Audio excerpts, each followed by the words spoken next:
নবী সাল্লাল্লাহু আলাইহি ওয়াসাল্লাম একদিন বলেছিলেন, তোমরা কি বলতে পারো সবচেয়ে মিসকিন কোন ব্যক্তি? সাহাবীরা বলেন, আল্লাহু ওয়া রাসূলুহু আ'লাম, আল্লাহ এবং তার রাসূল ভালো জানেন। নবী সাল্লাল্লাহু আলাইহি ওয়াসাল্লাম বলেন, মিসকিন হচ্ছে সেই ব্যক্তি যে ব্যক্তি কিয়ামতের মাঠে নামাজ, রোজা, হজ, যাকাত সব নেকি নিয়ে উঠবে, কিন্তু দেখবে অন্যের হক নষ্ট করার কারণে পাওনাদাররা দাঁড়িয়ে আছে এবং তাদের হক পরিশোধ করতে হবে। কিভাবে পরিশোধ করবে? নিজের নেকি তাদেরকে দিতে হবে। নেকি দিতে দিতে শেষ হয়ে গেলে তাদের গুনাহ তার আমলনামায় যুক্ত করা হবে। এর ফলে এই ব্যক্তি যাবে জাহান্নামে, ওই ব্যক্তিরা চলে যাবে জান্নাতে। তাহলে যে প্রফেশনের মধ্যে অন্যের হক নষ্ট করার বিষয় আছে, এখান থেকে অনতি বিলম্বে তওবা করতে হবে এবং অন্যের হকটা দ্রুত ফিরিয়ে দিতে হবে। একটা টাকা হলেও ফিরিয়ে দিয়ে মরতে হবে, তারপরে হবে ইনশাআল্লাহ হালাল রিজিক। এমনকি খেয়াল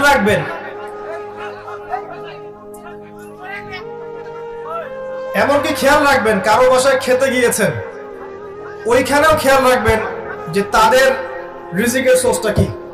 কারো বাসায় দাওয়াত খেতে গিয়েছেন, বসেই ভরপেট খাওয়ার দরকার নাই।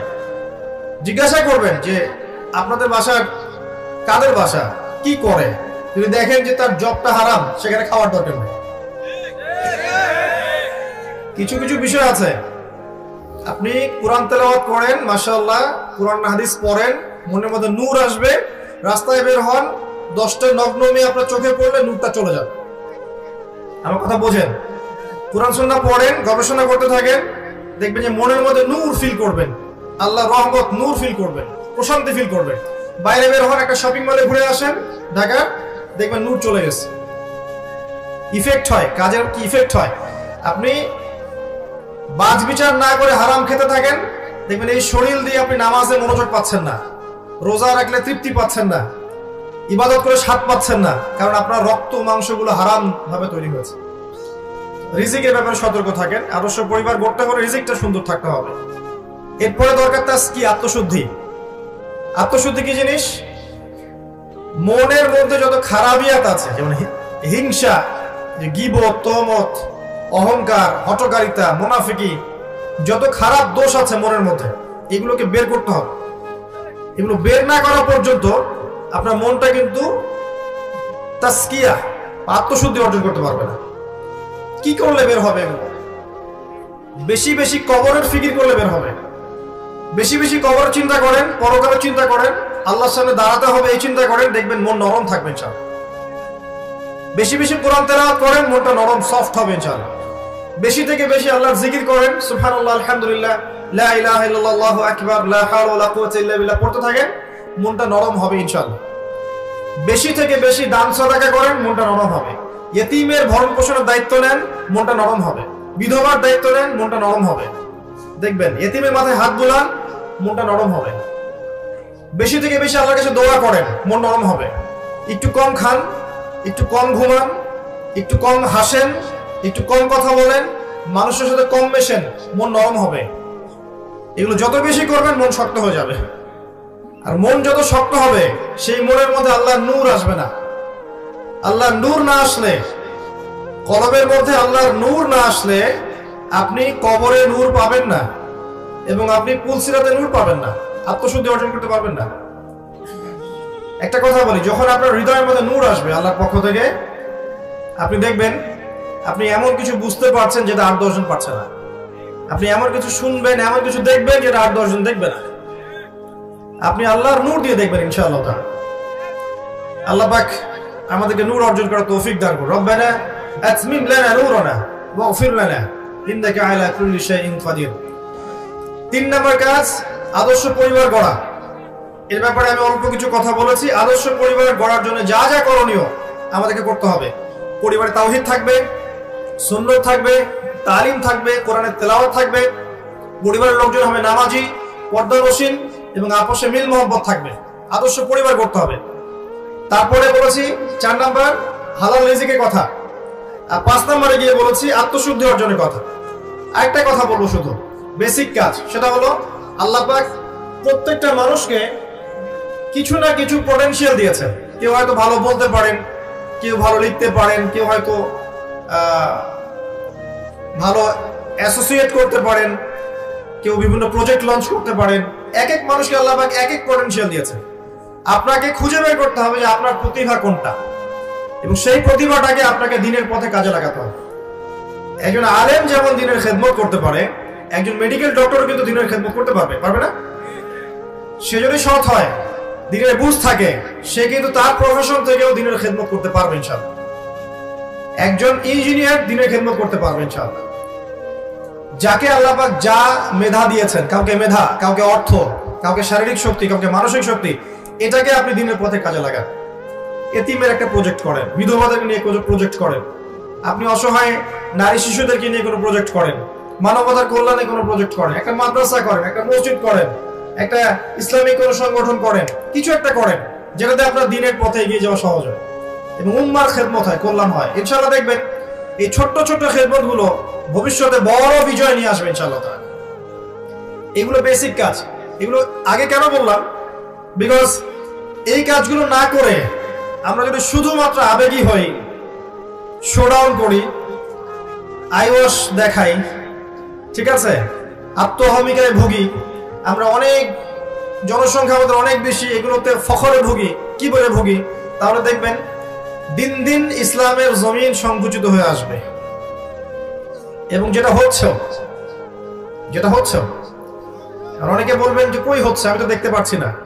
আপনি দুই চোখ দিয়ে দেখেন, বাহ্যিক চোখ না, ভেতরের চোখ দিয়েও দেখেন। প্রচুর কথা হচ্ছে, আমি মনোযোগ হারাচ্ছি। দেখেন, আমি মনোযোগ হারালে কিন্তু লেকচারটা আপনাদের দিতে পারবো না। আমি কিছু চিন্তা করে এসেছি বলার জন্য, মনোযোগ ব্যাহত হয় বারবার, তাহলে আপনারা ক্ষতিগ্রস্ত হবেন। আল্লাহর রাস্তায় বসেন, আমরা হয়তো আর 1 ঘন্টা কথা বলবো, হাইয়েস্ট 1 ঘন্টা সবর করেন আল্লাহর জন্য। আল্লাহ পাক তৌফিক ইনায়াত করুন, আমিন। মুসলিমদের ভালো হচ্ছে যে কাজগুলোর কথা বললাম, তাওহীদে আমাদের ভালো, সুন্নতে আমাদের ভালো, হালাল রিজিকে আমাদের ভালো, আকীদার সংশোধনে আমাদের ভালো, আদর্শ পরিবারের মধ্যে আমরা ভালাই পাবো, আমরা একটা পরবর্তী ভালো প্রজন্ম করতে পারলে ভালাই পাবো, ইসলামিক ভালো প্যারেন্টিং দিতে পারলে ভালাই পাবো, ইসলামিক ইকোনমিক্স স্ট্যাবলিশ করতে পারলে ভালাই পাবো। আমাদেরকে বুঝতে হবে যে কোথায় আমাদের ভালো আছে এবং কারা আমাদের স্পষ্ট শত্রু। তাদের জন্য সুযোগ সৃষ্টি করে দেয়া কোনো বুদ্ধিমানের কাজ হবে না, হবে? আচ্ছা, আমরা সবাই চাই দিনের খেদমত হোক, কল্যাণ হোক, বিজয় হোক। এই জন্য প্রথম যে কাজটা করা দরকার, আমি পরের অংশটা শুরু করছি, সেটা হলো আমাদেরকে পরিস্থিতিটা আগে বুঝতে হবে, কোন সিচুয়েশন আপনি বাস করছেন। যদি ফিতনাময় পরিবেশে বসবাস করার পরে আপনার কাছে মনে হয় যে আপনি জান্নাতের মধ্যে আছেন, এভরিথিং ইজ গোয়িং পারফেক্ট, তাহলে আপনি ভুল করবেন। প্রথমে বুঝতে হবে কোথায় বসবাস করছি আমরা। আমরা এমন একটা বিশ্বে বসবাস করছি এখন 2021-22 সালে, যেই বিশ্বে ইসলামিক কোনো খিলাফা নেই, 1 নম্বর কথা। 2 নম্বর, জিউস এবং খ্রিস্টান যারা আছে, জায়নিস্ট যারা আছে, ইহুদি খ্রিস্টান বিশাল পরাশক্তি যারা আছে, এরা আজকে বিশ্বের বুকে অনেক উন্নত, অস্ত্রের দিক থেকে, সামরিক দিক থেকে, পলিটিক্যাল দিক থেকে, ইকোনমিক্যাল দিক থেকে, প্রত্যেকটা দিক থেকে তারা আজকে স্ট্রং। আমাদেরকে বুঝতে হবে আমরা কোন জায়গায় আছি এখন। মিডিয়া ওদের হাতে, প্রযুক্তি ওদের হাতে, সমরাস্ত্র ওদের হাতে, প্রশিক্ষণ ওদের হাতে, ব্যাংকিং সিস্টেম ওদের হাতে, পলিটিক্যাল সিস্টেম ওদের হাতে, ইউনাইটেড নেশনস ওদের হাতে, IMF ওদের হাতে, ন্যাটো ওদের হাতে, ওয়ার্ল্ড ব্যাংক ওদের হাতে, সবকিছু ওদের হাতে। পারমাণবিক সব ওয়েপন্স বেশিরভাগই ওদের হাতে। আপনাকে আমাকে বুঝতে হবে কোন জায়গায় মুসলিমরা এখন বসবাস করছে। আবেগ না, সিচুয়েশন বুঝে না, কোন জায়গায় আপনি বসবাস করছেন ওয়ার্ল্ড। এরপরে দেখবেন যে এডুকেশন সিস্টেমের মধ্যে আপনি শিরক পাবেন, কুফর পাবেন। সারা জীবন পড়াশোনা করে যাচ্ছেন, কোরআন শোনার বালাই পান নাই, এবং শেষ বয়সে গিয়ে আপনি এখন চিল্লা দেওয়ার চেষ্টা করছেন, দিন বোঝার চেষ্টা করছেন, পড়ার চেষ্টা করছেন, হজ করছেন। এখন আপনি বই পড়া শুরু করছেন, গোল্ডেন টাইম 20 থেকে 40, আপনি এগুলোর বালাই পাননি নর্মালি যারা পড়েছেন। ইকোনমিক্সে গিয়ে দেখবেন যাকাত আউট, এখানে দেখবেন সুদ ইন, সুদের মধ্য দিয়ে সব চলছে, যাকাত আউট।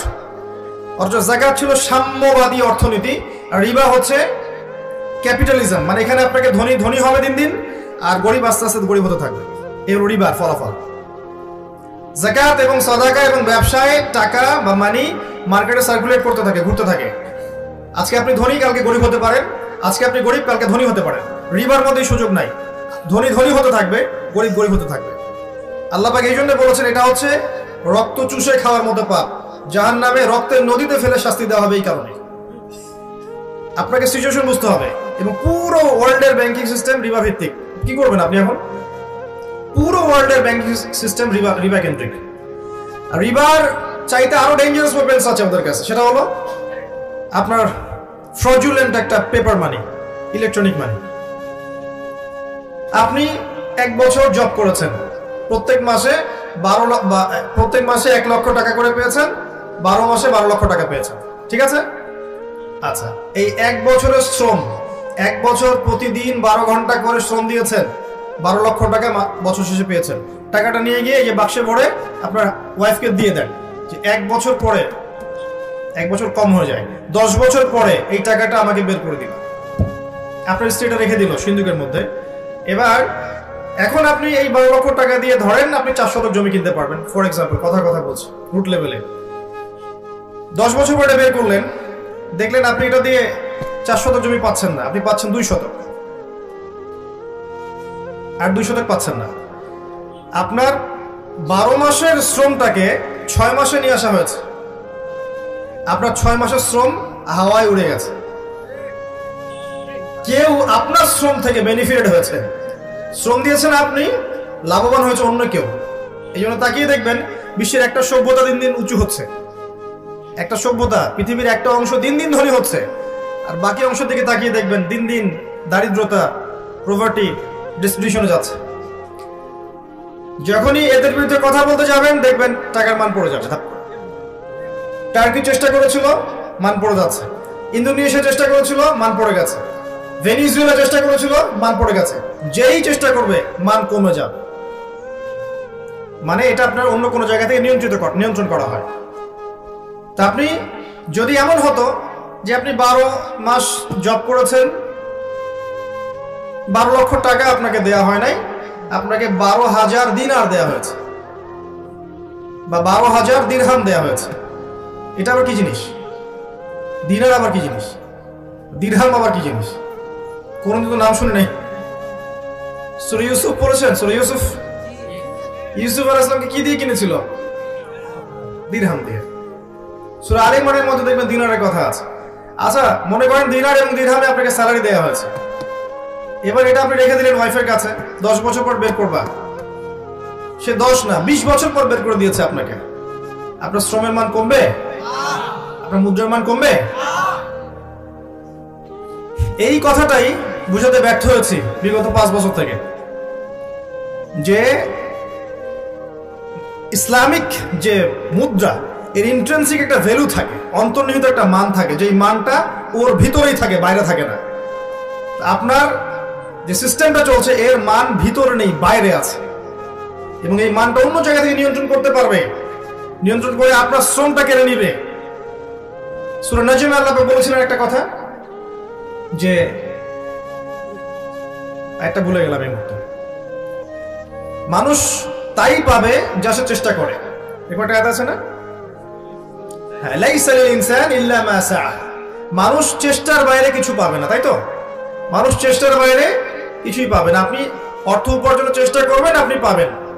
আপনি ফল, বীজ রোপণ করবেন, গাছ হবে, ফল খাবেন। আপনি এখানে বীজ রোপণ করলেন, গাছ হলো, আপনি পরিপূর্ণ ফলটা খেতে পারছেন না, ফল অন্যজন খাচ্ছে। আমি যদি আপনাকে বলি যে আমার ফার্মে আপনি জব করেন, 1 বছর জব করবেন, 12 ঘন্টা করে পার ডে, কিন্তু আমি বছর শেষে আপনাকে 6 মাসের স্যালারি দিব, আপনি নেবেন? পাগলেও নিবে? কিন্তু আমরা এটা করছি, কিছু করার নাই, কারণ সিস্টেমটা ওদের হাতে।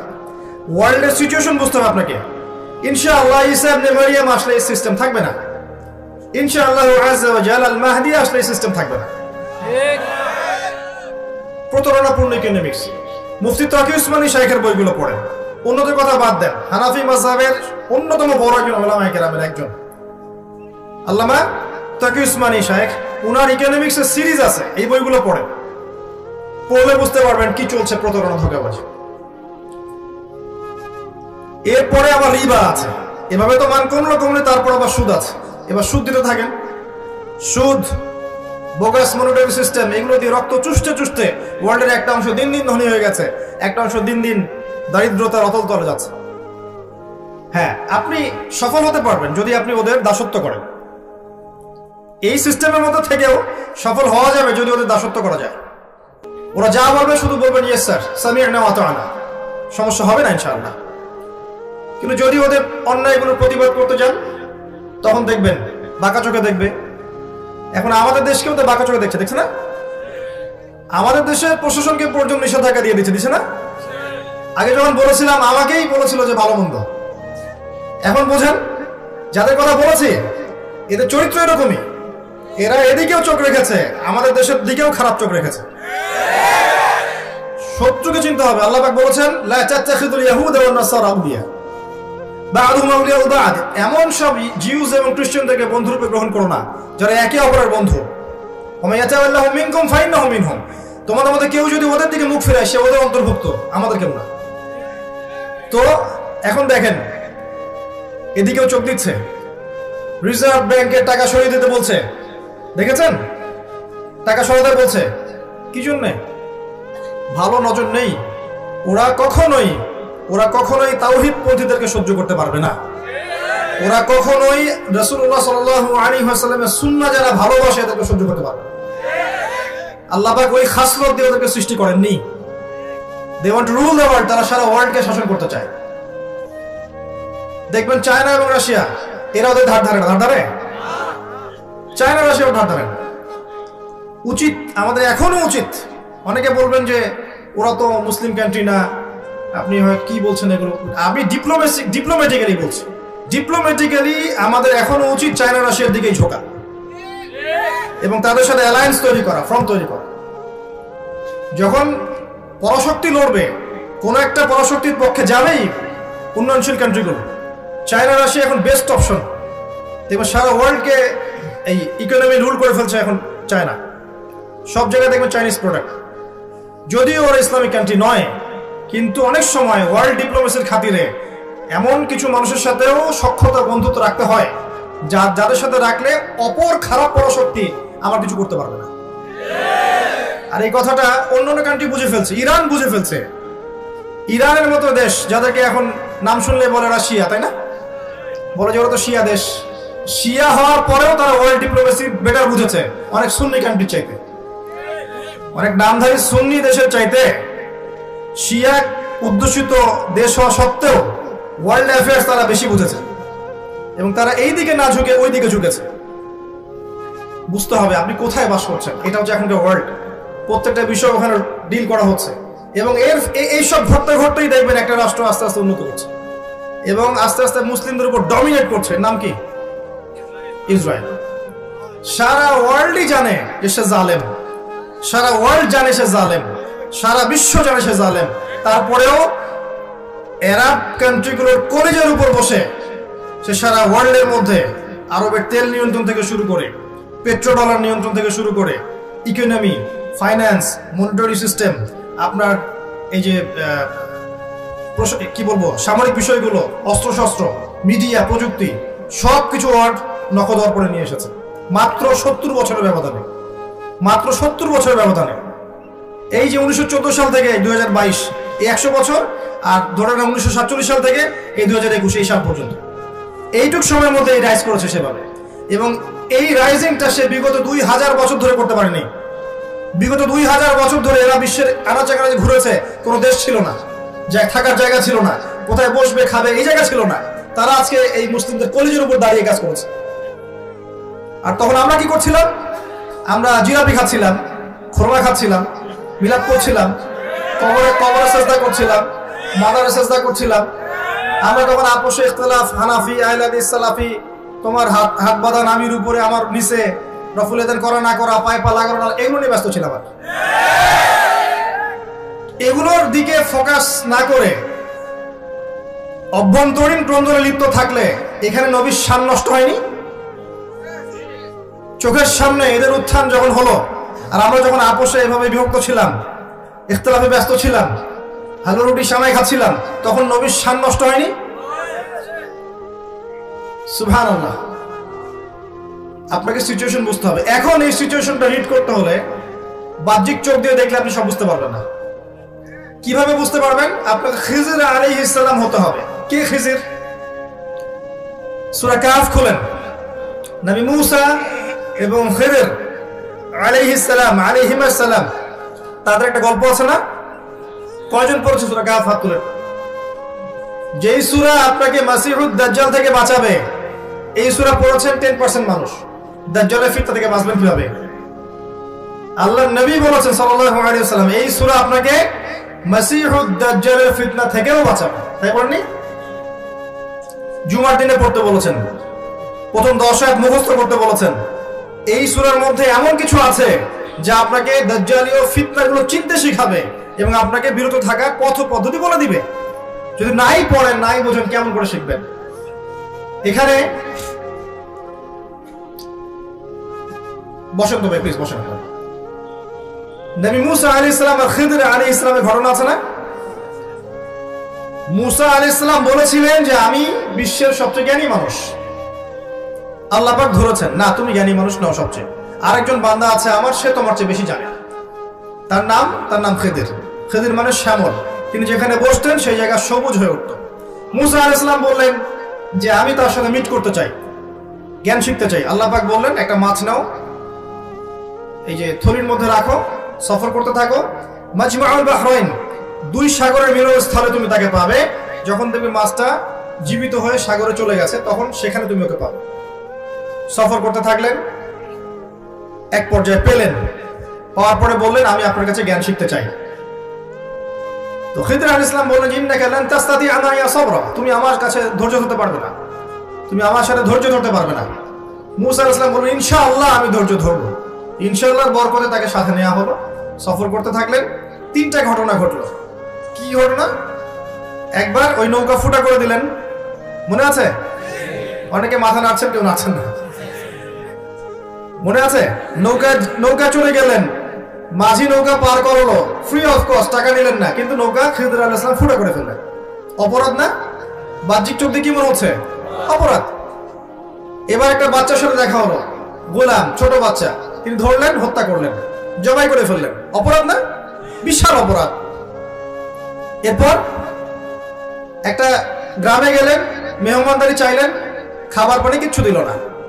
তো খিদর আলাইহিস সালাম সেখান থেকে চলে আসার আগে ওই বাড়িরই একটা দেয়াল পড়ে গিয়েছিল, সেই দেয়ালটাকে নিজের মেহনত দিয়ে তৈরি করে দিলেন। আর মুসা আলাইহিস সালাম বললেন যারা খাবারও দিল না, পানিও দিল না, আপনি উল্টা তাদের দেয়াল নির্মাণ করে দিলেন, কিছু পারিশ্রমিক তো নিতে পারতেন। এই 3বার তিনি ভেটো দিয়েছেন। আর তৃতীয় প্রশ্ন করার পরেই খিদর আলাইহিস সালাম বলেছেন যে হাদা ফিরাকু বাইনি ওয়া বাইনাক, তোমার সাথে আমার একটা ফিরাক, আর তোমার সাথে আমার চলা হলো না।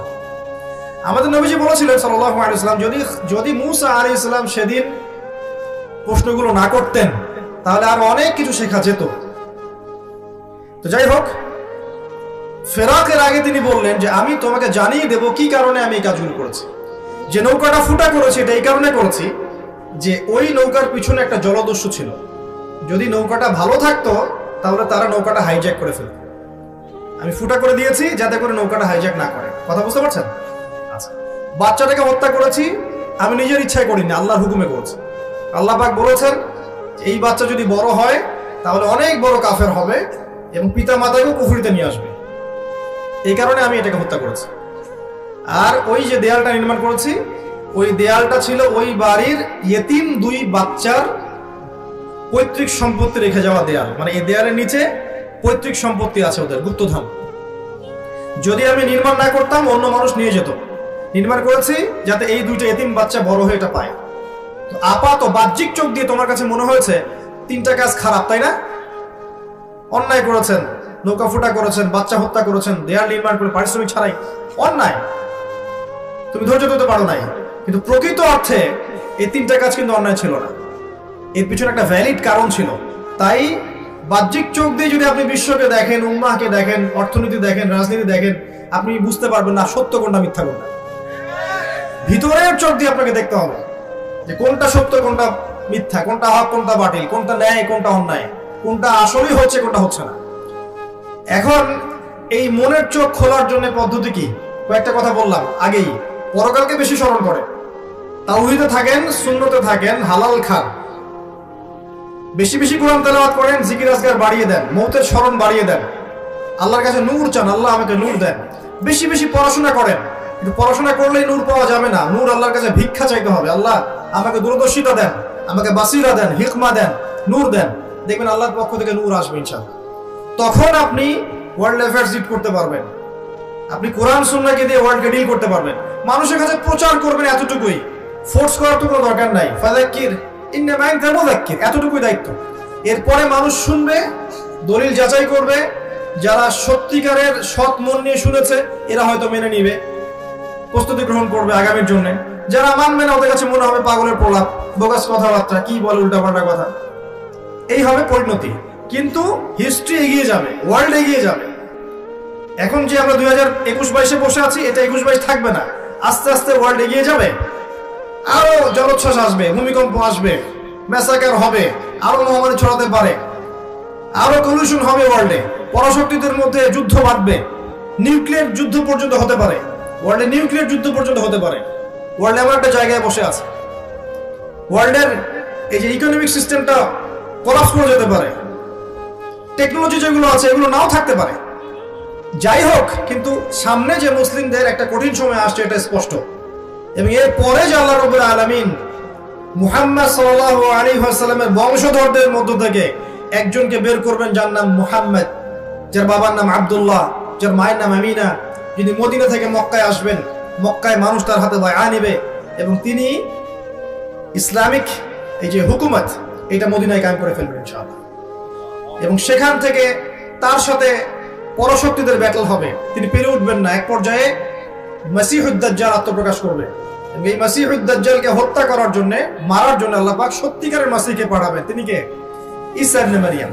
তার হাতে মাসিহুদ দাজ্জাল নিহত হবে এই প্যালেস্টাইনের এই যে বাবেলুদ, যেটা প্যালেস্টাইনের মধ্যে আছে। এরপরে তিনি 40 বছর জেরুজালেম থেকে সারা বিশ্বে খেলাফা কায়েম করে দিবেন। একটা কাঁচা বাড়ি, একটা পাকা বাড়ি বাদ থাকবে না যেখানে আল্লাহর কালিমা প্রবেশ করবে না। 40 বছর চলবে, বারাকা আসবে, প্রচুর বৃষ্টিপাত হবে, মাটি উর্বর হবে, অন্য একটা পৃথিবী মানুষ দেখবে। এই পৃথিবী থাকবে না। মানুষ মানুক আর না মানুক ওয়ার্ল্ডের দিকে যাবে, আস্তে আস্তে সময়ের দিকে যাবে। 10 বছর পরেই হোক, 100 বছর পরেই হোক, 200 বছর পরেই হোক, কত সালে হবে আমরা জানি না। কেউ সাল মেনশন করে কথা বলতে পারবে না, বলা উচিত না, কিন্তু এটা হবে।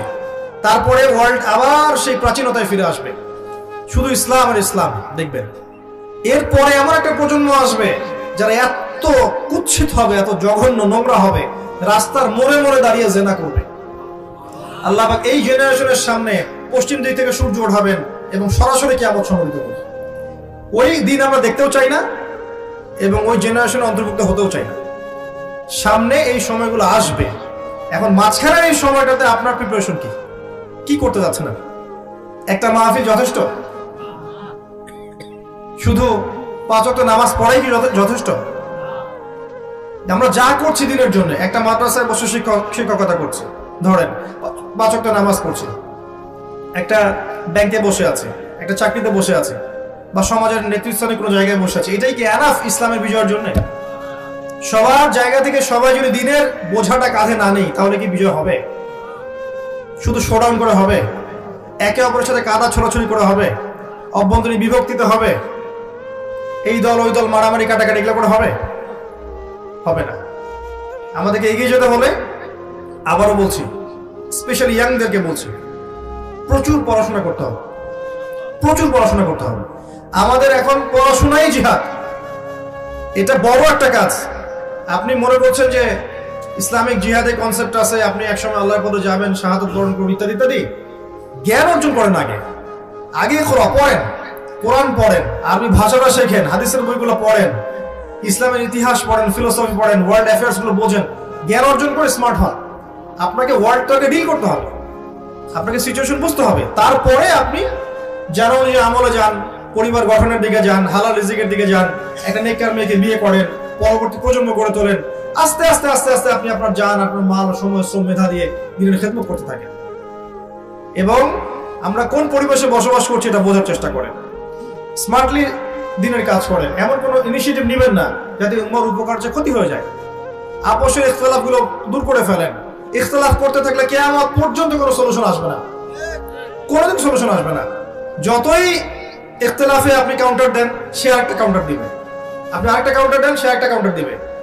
বিশ্বাস করেন, শুধু এই কারণেই, শুধু এই কথা চিন্তা করেই আমার জীবনে আমি এমন অনেক ক্ষেত্রে চুপ থেকেছি যেখানে আমি 10টা লাইন বলতে পারতাম, ইচ্ছা করে আমি চুপ থেকেছি। কারণ আমি যদি 10 লাইন বলি আর একজন 20 লাইন বলবে, সে যদি 20 লাইন বলে আমি আরো 10টা লাইন বলতে যাই, সে আরো 30 লাইন বলবে। এই সিলসিলা চলতে থাকলে সলিউশন কখনো আসবে না। মান সামাতে না যা, আপনি যদি হকপন্থী হয়ে থাকেন, আল্লাহর কবুলিয়ত আপনার কাছে থেকে থাকে, আপনি সৎ হন এবং আপনি ইনোসেন্ট, আপনি অন্যায় করেন নাই, দেখবেন আল্লাহ আপনাকে কবুল করে নেবেন ইনশাআল্লাহ। বাতিল ধুলোর মতো উড়ে যাবে ইনশাআল্লাহ। তো আল্লাহর ওয়াস্তে আমরা আপোষে ভাই ভাই হয়ে যাই, সবাইকে ভাই মনে করতে শিখেন। আমরা যারা আছি, যে কোনো মাযহাবে হোক না কেন, যে কোনো তরিকা হোক না কেন, যে কোনো আলেমের সোহবতে থাকুক না কেন, সবাই আমরা মুসলিম ভাই। সবার ভালোটুকু নিয়ে নেন, খোলা মনে, খোলা মনে ভালোটা রিসিভ করে নেন। আর সবার বিতর্কিত বিষয় যেগুলো আছে এগুলোকে বাদ দিয়ে দেন, ছেড়ে দেন। সরকারের নসিহতকামী হন, কল্যাণকামী হন। যারা বিভিন্ন লেভেলে কাজ করছে, প্রশাসনে, সামাজিক সেক্টরে, উপরের লেভেলে, ব্যাংকে, কল্যাণকামী হন, নসিহতকামী হন। শত্রুতা পোষণ করে তাদেরকে আপনি দ্বীনের পথে আনতে পারবেন না। মূসা আলাইহিস সালামকে আল্লাহ পাক বলেছেন, ফিরআউনের কাছে যাও, ইযহাবা ইলা ফিরআউনা ইন্নাহু তাগা ফাকুলা লাহু কওলান লায়্যিনা। ফিরআউনের মতো কাফেরের কাছে গিয়ে ইসলামের দাওয়াত দাও, কিন্তু তার সাথে নরম ভাষায় কথা বলো। উগ্রতা দিয়ে, বোমাবাজি করে, আপনার সন্ত্রাসবাদ ছড়িয়ে, বা ওই যে আইএসএস এর মতো আমেরিকান এজেন্ট হয়ে আপনি কখনো ইসলাম কায়েম করতে পারবেন না। মধ্যমপন্থী থাকুন, শৈথুল্যবাদী হবেন না, উগ্রপন্থী হবেন না। সমাজের প্রত্যেক সেক্টরে মানুষের জন্য নসিহতকামী হন, কল্যাণকামী হন। মাউইযাতুল হাসানা দিয়ে, আকীদা আমল সংশোধনের মধ্য দিয়ে সবার কল্যাণকামী হয়ে দ্বীনের পথে নিয়ে আসেন। ইনশাআল্লাহ দেখবেন এক পর্যায়ে একটা ইউনাইটেড মুসলিম উম্মাহ গড়ে উঠবে। আমি বিশ্বাস করি যে আমরা যদি একসময় নাও থাকি, ইনশাআল্লাহ এমন একটা প্রজন্ম আসবে সামনে যারা ইনশাআল্লাহ তাআলা দেখবেন প্রকৃত ইলম অর্জন করবেই ইনশাআল্লাহ। যারা আমাদের মতো আসলে অথর্ব হবে না ইনশাআল্লাহ, আমাদের মতো প্যারালাইজড হবে না ইনশাআল্লাহ, আমাদের মতো অন্তর্দৃষ্টিহীন হবে না ইনশাআল্লাহ। যারা যারা অনুযায়ী আমল করবে, হালাল খাবে, হারাম খাবে না, না খেয়ে থাকলেও হারাম খাবে না, যারা আদর্শ পরিবার গড়বে ইনশাআল্লাহ, কোরআনের মশাল হাতে নিয়ে তারা এই জাহেলিয়াত দূর করবে ইনশাআল্লাহ। দেখবেন ওরা আমাদের জান দিয়ে, মাল দিয়ে, সময় শ্রম দিয়ে আল্লাহর জমিনে আল্লাহর দিন কায়েম করে ছাড়বে ইনশাআল্লাহ। মাঝখানে আল্লাহ আমাদেরকে সময় দিয়েছেন, কাউকে 20, 30, 40, 50 বছর। এই সময়টুকু আপনি কিভাবে কাটাতে চান, ডিসিশন ইজ ইয়োর্স, আপনার সিদ্ধান্ত। আজকের পরেও যদি এত মাহফিলে খোলামেলা কথা কখনো হয় আমি কিন্তু জানি না, মাহফিলে আমার খোলামেলা কথা বললাম ওয়ার্ল্ড অ্যাফেয়ার্স সম্পর্কে, এরপরেও যদি আপনাদের চোখ না খোলে যে আমরা কোথায় আছি, আমাদের প্রকৃত শত্রু কারা, আমরা কি নিয়ে ব্যস্ত আছি, তাহলে আমি বলবো যে আসলে আমাদের সামনে তাকদিরে খারাপ ছাড়া কোনো ভালাই নাই। আল্লাহ বোঝার তৌফিক দান করুন, আল্লাহুম্মা আমিন। ইয়াং জেনারেশনের প্রতি স্পেশাল নসিহত করব যে আজকের দিন থেকে from now on আপনি তওবা করে আল্লাহর পথে ফিরে আসুন। আমার সাথে এখনই তওবা পড়েন, বলেন আস্তাগফিরুল্লাহ আল্লাযী লা ইলাহা ইল্লা হুয়াল হাইয়ুল কাইয়ুম ওয়া আতুবু ইলাইহি। আস্তাগফিরুল্লাহ আল্লাযী লা ইলাহা ইল্লা হুয়াল হাইয়ুল কাইয়ুম ওয়া আতুবু ইলাইহি। আস্তাগফিরুল্লাহ আল্লাযী لا إله إلا هو الحي القيوم وأتوب إليه। দুইটা প্রজন্ম ইসলামের ভবিষ্যৎ, একটা হচ্ছে আমাদের ইয়াং জেনারেশন, একটা হচ্ছে আমাদের পরবর্তী প্রজন্ম। এবং ইয়াংদের মধ্যে আমাদের বোনেরাও আছেন, তারা ইনক্লুডেড। এদের দ্বারা ইসলামের যে খেদমত সম্ভব, এখন যারা বার্ধক্যে চলে গেছেন তাদের দ্বারা কিন্তু সম্ভব নয়। ইয়াং জেনারেশনের প্রতি নাসিহাত প্রথম হচ্ছে তওবা করে ফিরে আসা, 5 ওয়াক্ত সালাতি হয়ে যান। আপনার জীবনটাকে, সময়টাকে, যৌবনটাকে আল্লাহর জন্য ওয়াকফ করে দেন। আমি অনেক দিন বলেছি, আবার বলছি, অনলি আল্লাহ আপনাকে ভালোবাসেন। আল্লাহ ছাড়া আপনার আপন বলতে কেউ নাই পৃথিবীতে। যখন মুহাম্মদ সাল্লাল্লাহু আলাইহি ওয়াসাল্লাম জীবিত ছিলেন তখন তাকে সবাই আপন মনে করতেন। এখন তিনি আমাদের মধ্যে নাই, তাই কিছু হলে মনের কষ্টে তার কাছে গিয়ে বলতে পারবেন না, ইয়া রাসূলুল্লাহ আমার এই সমস্যা। কেউ নেই আপনাকে সেভাবে বলার মতো, সান্ত্বনা দিবে না কেউ আপনাকে, আপনার প্রবলেমকে বুঝবেই না, ইয়াংদের মেন্টালিটি বুঝতেই পারবে না।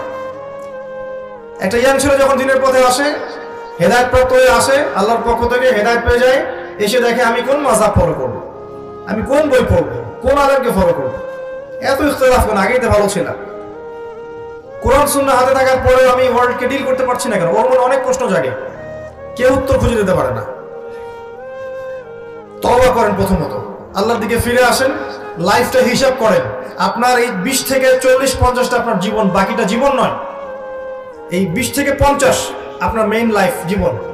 50-এর পরে চাইলেও অনেক কিছু করতে পারবেন না, আর 20-এর আগে আপনি ভালো মন্দ বুঝতেই সময় শেষ হয়ে যায়।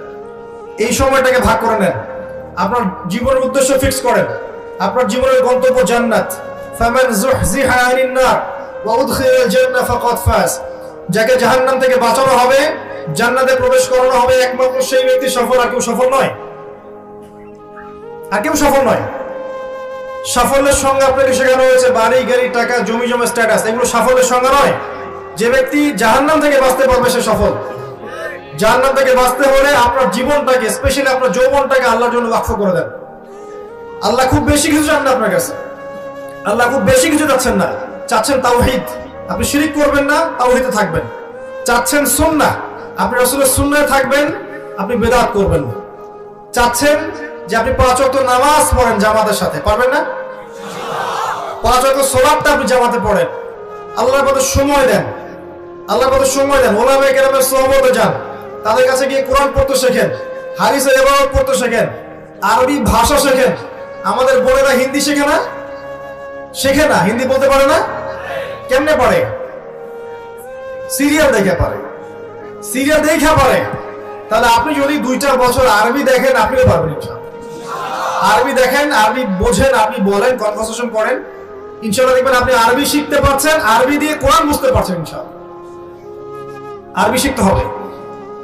পাশাপাশি যে লাইনে পড়ছেন, জেনারেল লাইন বলছি, মাদ্রাসা লাইনে বলছি, doctor, engineer, medical science, MBA, BBA, science আর কমার্স, যেখানেই পড়ছেন, আপনি টার্গেট করেন আপনার জ্ঞানটাকে আপনি দিনের কল্যাণে কাজে লাগাবেন।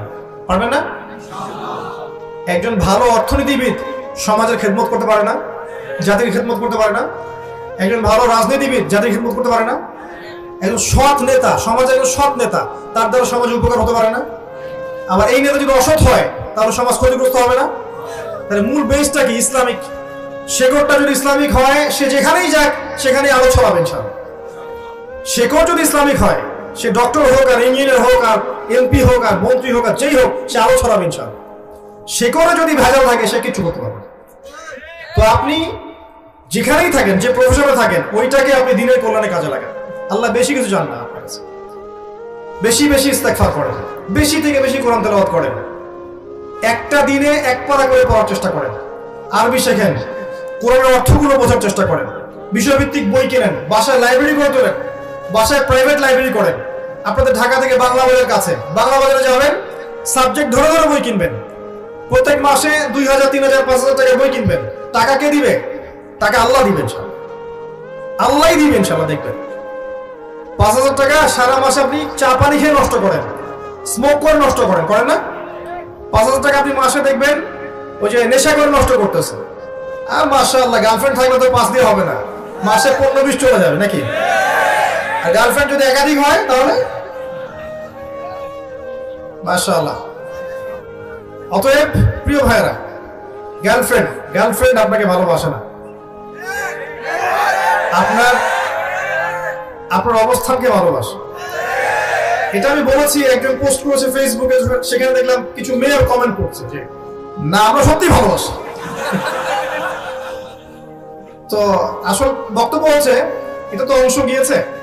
আপনি বলেন যে আমি এক সলিউশন বলেছিলাম, যদি দিনদার হয়, দেখেন দিনের বুঝ আছে, আপনার কথায় আনুগত্য করে, তার বাবাকে গিয়ে বিয়ের প্রস্তাব দেন। যদি রাজি হয়, মাশাআল্লাহ, বিয়ে করে ফেলেন, প্রেম করার দরকার নেই, বিয়ে করে ফেলেন। আসল প্রেম শুরু হবে বিয়ের পর ইনশাআল্লাহ। আর তখন বুঝবেন দিল্লি গেলে একটু কি মজা। তখন মনে হবে যে কাশ আরো 5টা বছর পরে বিয়েটা করলে ভালো হতো। ঠিক আছে? বাস্তবতা কঠিন, যেটা আমরা পাই না ওটার প্রতি আমাদের আকর্ষণ বেশি কাজ করে। পাওয়ার পরে দেখবেন যে আসলে জীবনটা মনে হয় আগেই ভালো ছিল, বন্ধুদের সাথে ঘুরতাম, একটু ইয়া ছিল, স্বাধীনতা ছিল, ফ্রিডম ছিল, এখন সেটা আর নাই। এখন দেখবেন 1 ঘন্টা কেন 10 মিনিট দেরি হলেই 10টা ফোন আসা শুরু হবে। কোথায় তুমি, কোথায় গেছো, কার সাথে সময় দিচ্ছ, এত সময় দেওয়া লাগে? আচ্ছা, বিয়ের প্রস্তাব দেন, যদি বাবা রাজি হয়, পরিবার মেনে নেয়, আপনার একটা হালাল রিজিকের সোর্স থাকে, আপনি বিয়ে করে ফেলেন। হারাম রিলেশনশিপে যাবেন না, এটা এক প্রকার জিনা। এটা কি এক প্রকার জিনা? কারণ শুধুমাত্র সেক্সুয়াল সম্পর্কটাই জিনা নয়, দেখা সাক্ষাৎ করা, কথাবার্তা বলা, ফোনে কথা বলা, আই কন্ট্যাক্ট, সবকিছু জিনার অন্তর্ভুক্ত। জিনা থেকে দূরে না আসতে পারলে আপনার মনের মধ্যে নূর কোশ্চিন কেন আসবে? আল্লাহর জন্য ছেড়ে দেন, আল্লাহ পাক আপনাকে তার চেয়ে 1000 গুণ ভালো দিবেন ইনশাআল্লাহ। ইনশাআল্লাহ তাআলা বিশ্বাস রাখেন। তো পুরো বক্তব্যটা হচ্ছে যে আপনি এতটুকু যদি বলতে পারেন, ঠিক আছে আমি চিন্তা করেছি যে আমি বাবার সম্পত্তি আর নিব না, নিজের পায়ে দাঁড়াবো, কষ্ট করে হলে কষ্ট করে আমি একটা জব খুঁজবো, হ্যাঁ 5000 টাকা স্যালারি হোক আর 10,000 টাকা স্যালারি হোক, কষ্ট করে আমি নিজের পায়ে দাঁড়িয়ে নিজে প্রতিষ্ঠিত হয়ে তোমাকে বিয়ে করবো ইনশাআল্লাহ। তারপর দেখেন আপনার সাথে থাকে কিনা, আপনার গার্লফ্রেন্ড আপনার সাথে থাকবে না। তো বাস্তবতা এরকম। আর এখনকার জেনারেশনের যে মেয়েদেরকে আপনারা মনে করছেন আপন, ভিতরে ওই ফ্যামিলিস্ট রেভলিউশনের ছোঁয়া আছে তার ভিতরে। তারা নিজেদেরকে পুরুষ মনে করে, আমাদের আর ওদের মাঝে কোনো পার্থক্য নেই। এই জিন্স এবং টি শার্ট জেনারেশনের কোনো মেয়েকে যদি বিয়ে করছেন, আমি লিখে দিতে পারবো আপনার জীবনটা জাহান্নাম হয়ে যাবে। এই ভুল করতে যায় না। আর যদি এমন কোন বোরখাওয়ালির সাথে অ্যাফেয়ার্স থাকে, যার সাথে আপনি কফি খাচ্ছেন, বুঝবেন এই বোরখার নিচে প্রকৃত তাকওয়া নাই। থাকতো তাহলে আপনার সাথে কফি খেতে আসতো না। একজন সৎ চরিত্র মেয়ে কোশ্চিন কালেও আপনার সাথে ফোনে কথা বলবে না, আপনার চ্যাটের উত্তর দিবে না।